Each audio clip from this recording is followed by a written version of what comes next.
All right, we're back with the Alien Act.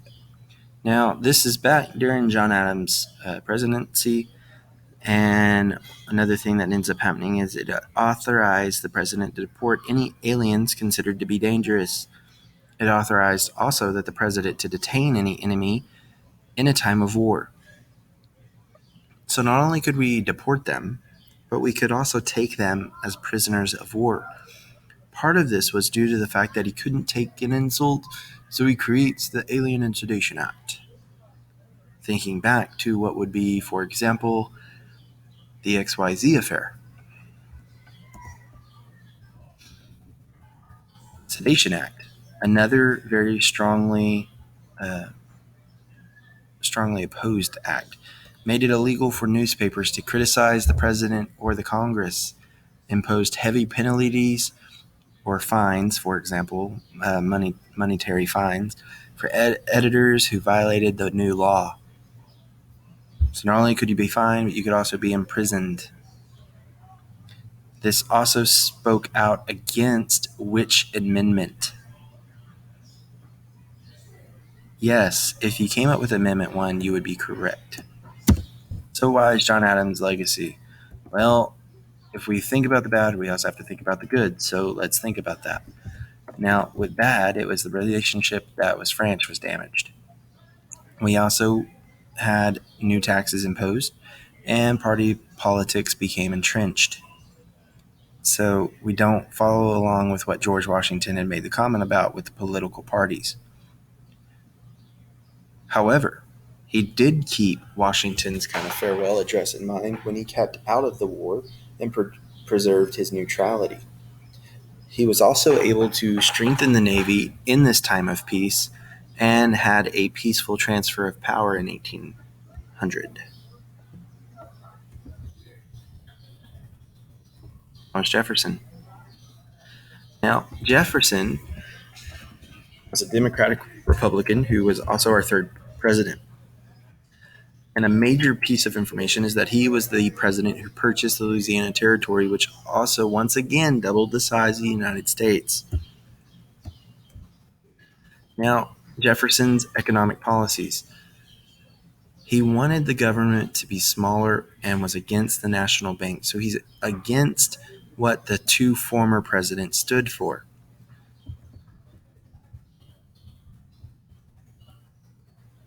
Louisiana Purchase. During this time, Jefferson was really against purchasing the Louisiana Purchase. However, he finally broke down and bought the Louisiana Territory from France, which allowed America to double in size. But why did he buy it? Well, there was the Mississippi River. It was 230,000 miles. New Orleans Harbor allows for trade, and it offered more farmland for farmers. And considering he is a weak government, anti-Fed, he is very for the farmer. And so with all that extra farming land, it just promotes what he stands for. So here we have Louisiana Territory. Moving into Marbury versus Madison. Now, Marbury versus Madison is an interesting topic, one that you need to make sure that you're aware of and what happened with Marbury versus Madison. Now, Marshall and the Supreme Court gave themselves judicial review. The Supreme Court also declared laws unconstitutional. Now, in Marbury versus Madison, what ended up taking place was Marbury was one of the midnight judges. He was also supposed to have gotten a letter of recommendation to become a midnight judge. The problem was the day that Jefferson took over, Madison failed to give that letter of appointment. So Marbury sued. Now, what ends up taking out of it is the fact of judicial review, and that now the Supreme Court can declare a law unconstitutional. We also have the Embargo Act of 1807, which forbade export of all goods from the United States because American sailors and ships were being robbed. The Embargo Act was a disaster to the United States economy. Well, We needed to do foreign business more than they do.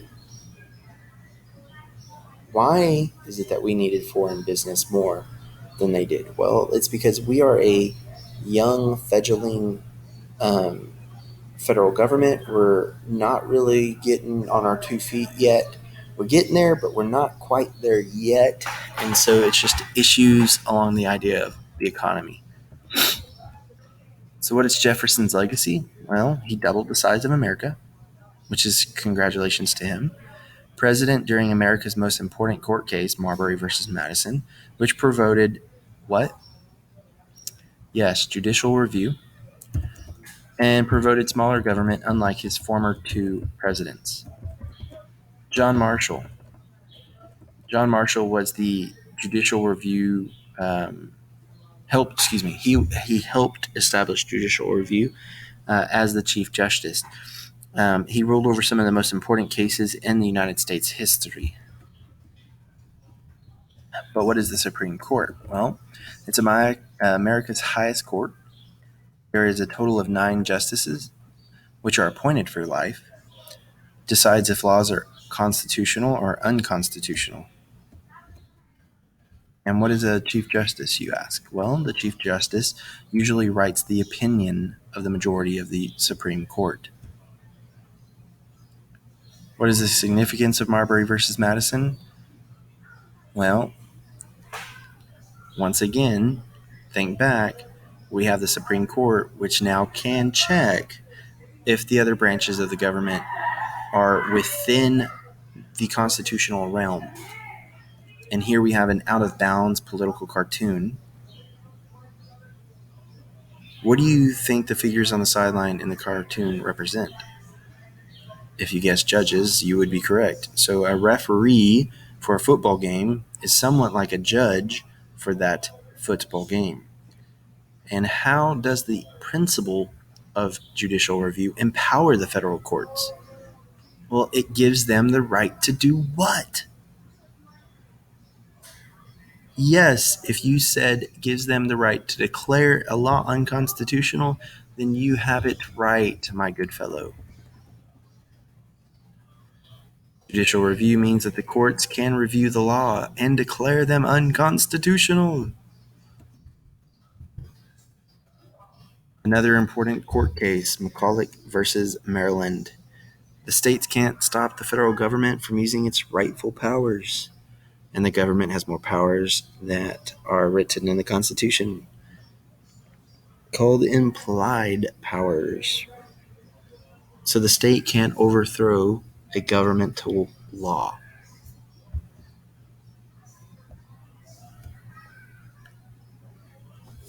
Third court case, Gibbons versus Ogden. The national government can now regulate trade between the states, and the national government is important in the economy.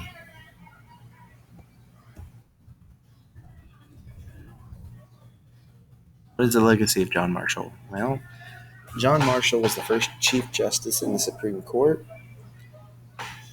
Marshall's ruling made the government more powerful.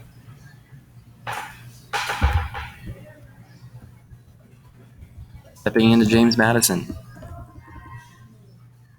James Madison was the president during the War of 1812, which was our second fight with who? Yes, Britain. Now, the causes of the War of 1812 was the fact that it was British that were interfering with us. They also impressed our sailors, which means that they also took them over and were not allowing them to do their job. And the British helped with Native American revolts.